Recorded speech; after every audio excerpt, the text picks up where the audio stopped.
We are back now at 8:08 with a revealing new interview with Billy Ray Cyrus. He opened up to GQ magazine about his famous daughter Miley and the direction her life has taken. Natalie is here with details. Natalie? Good morning, Meredith. Well, Miley Cyrus reached superstardom on the Disney show Hannah Montana. The finale aired just last month, but her dad now says the show destroyed his family and he wishes he could take it all back.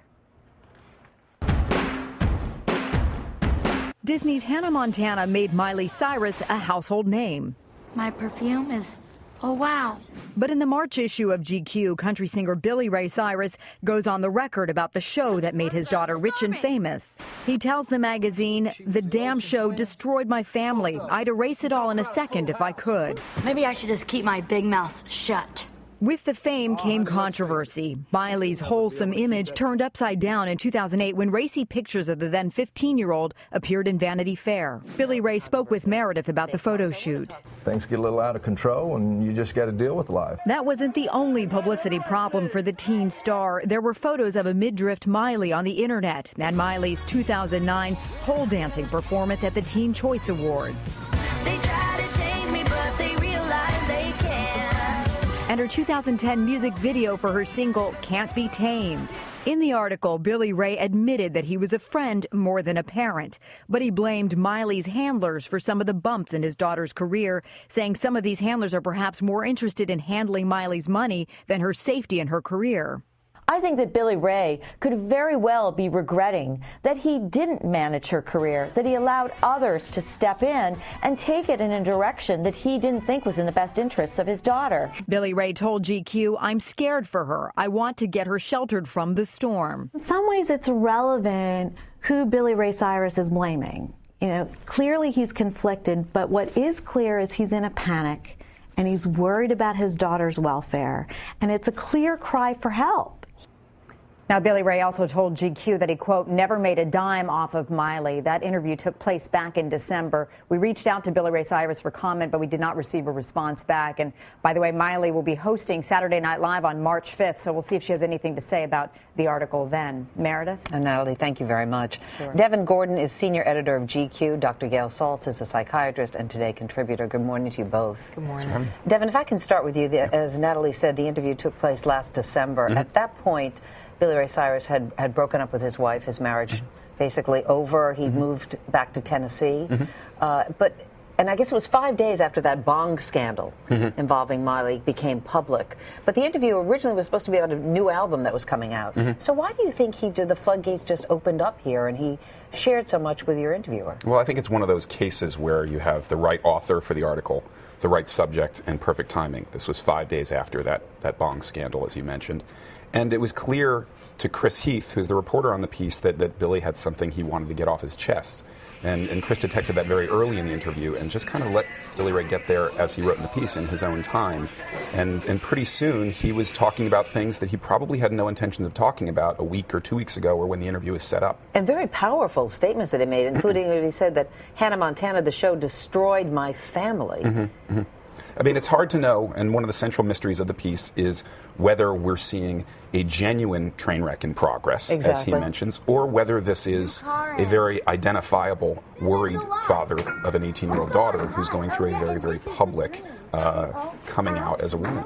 And that's one of the reasons why this story was so interesting to us and why it's in GQ. It's a story about fatherhood at the end of the day. The quotes that are coming out of the story are much more newsworthy, but the story itself, the full length of it, is about fatherhood. Having read it, how would you characterize his state of mind, Gail? I think he's experiencing a lot of loss and a lot of regret. And I think that's a very difficult combination. So to regret the way you parented your child is a pretty torturous feeling, that he was a friend. Yeah, he says he was a friend rather than being a dad. And didn't set limits. Parent.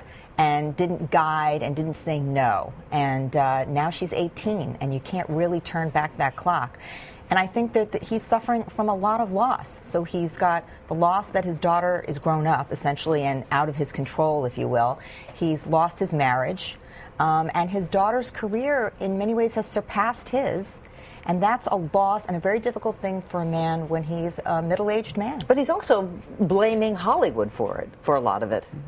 I think in some ways that's fair. When you look around at many of the stories that we do, it's really tampering with a very dangerous arena. And so he's got a point. On the other hand, he's also blaming himself, because if he'd been the kind of father to say, I'm not going to let you do these things, then he might have been able to balance out the whole Hollywood thing. Yeah, Devin, at one point he tells the writer, Chris Heath, that he believes his family is under the control of Satan. But if you look at Billy Ray Cyrus's background, you sort of understand why he would use that metaphor? When you isolate a quote like that, it can sound, especially on the coasts, very inflammatory, almost weird.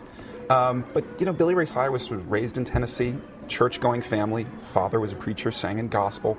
This is not unusual language for him to use. It's not an unusual sentiment for him to have. So I think we have to look at sentiments like that in their context, rather than isolating them and thinking, "Oh, that guy's cuckoo."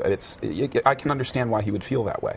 And he brings up Kurt Cobain, Anna Nicole Smith, Michael Jackson, other celebrities whose lives have just been destroyed by the spotlight. Does he really believe that Miley is headed in that direction? It's hard to know. Yeah. That's, like I said, that's the central mystery of the story. It's hard to know if he really feels that way, or if he's just a father at a particularly potent time reacting to what he thinks is happening. And I think both of them, regardless of what the truth is, and I think only he and Miley really know, are valid responses. Well, there may not even be a truth yet. You see, it's in this evolutionary stage of she just turned 18 and things are starting to happen. And some of those things, kissing a boy at your 18th birthday party is not, we're all looking at it and going, ooh, but, Right. A lot of 18-year-olds would do that and would be just fine. So she's under a certain spotlight.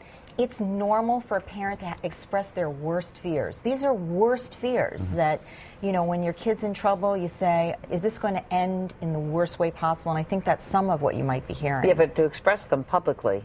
This is very unfortunate, and you really hope this isn't the first way she's hearing this information. I really hope that.